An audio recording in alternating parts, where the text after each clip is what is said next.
Bonjour à tous, bienvenue aux 91e journée scientifique de la FEF. Je suis Alexa Gonzalez, une interne en 6e semestre en hépatogastro-entérologie à Marseille, et je suis venue avec mon collègue.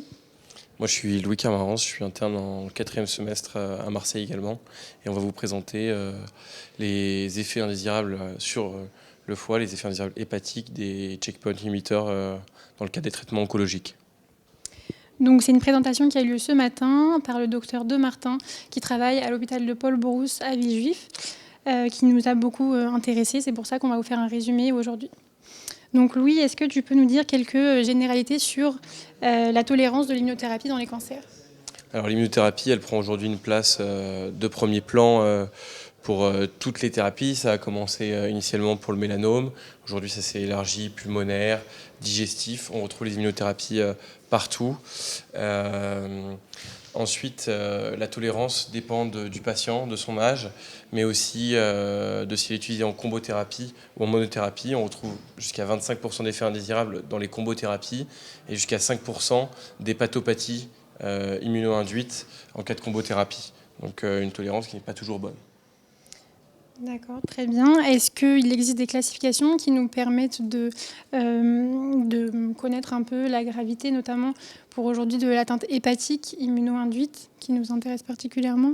Alors, il y a deux classifications qui se dégagent. Il y a la première qui est la CTCAE, qui est la classification utilisée par les oncologues, donc qui grade de 1 à 4 la gravité avec la bilirubine et la cytolyse. Et on a la classification utilisée plus par les hépatos, qui est la DILI-L, qui inclut en plus de ça un 5e stade qui est le décès, et qui, dans les critères biologiques, inclut la coagulation, le TP, l'INR, donc qui peut nous être aussi très, très utile. Ok. Est-ce qu'il y a une place pour la ponction biopsie hépatique dans le diagnostic de l'hépatite immuno-induite ? Alors, le diagnostic de certitude ne se fait que avec la PBH, mais elle n'est pas toujours indiquée. Le docteur Demartin nous a précisé qu'elle était indiquée en cas de gravité de stade 3 à 4.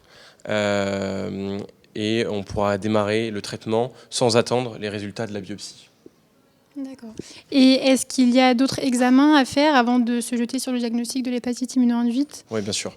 C'est un diagnostic d'élimination, donc vous devez faire un bilan complet d'hépatopathie, hépatopathie auto-immune, hépatite virale qui peut se réactiver, hépatite alcoolique. On fait vraiment un bilan comme si votre patient arrivait de nouveau aux urgences et avait une cytolyse ou un ictère.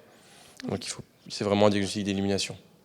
Donc après avoir éliminé chez un patient qui présente des perturbations du bilan hépatique une étiologie d'hépatite aiguë, donc on va réaliser une ponction biopsie hépatique qui nous ramènera des éléments en faveur d'une atteinte immuno-induite. Est-ce qu'il existe un traitement à mettre en place ? Est-ce qu'on le met en place juste après avoir fait la ponction biopsie hépatique ou est-ce qu'il faut attendre les résultats de cette ponction biopsie hépatique ? Alors, il y a les résultats de la ponction biopsie hépatique, c'est une chose, et il y a aussi la gravité de l'atteinte. Donc si vous avez un patient qui a simplement une cytolyse, pas de trouble de la coagulation, pas d'ictère, alors vous pouvez vous permettre de surveiller parce que l'hépatite va régresser spontanément dans 50% des cas. Si par contre il a une coagulation qui baisse, un ictère, une encéphalopathie, des signes d'hépatite fulminante, alors il vous faut commencer les corticoïdes. La dose de départ est débattue. En tout cas, ce ne sera pas moins d'1 mg/kg par jour et jusqu'à 2 mg/kg par jour selon les recommandations qu'on écoute.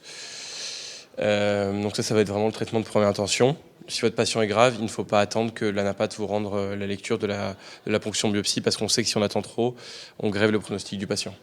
D'accord.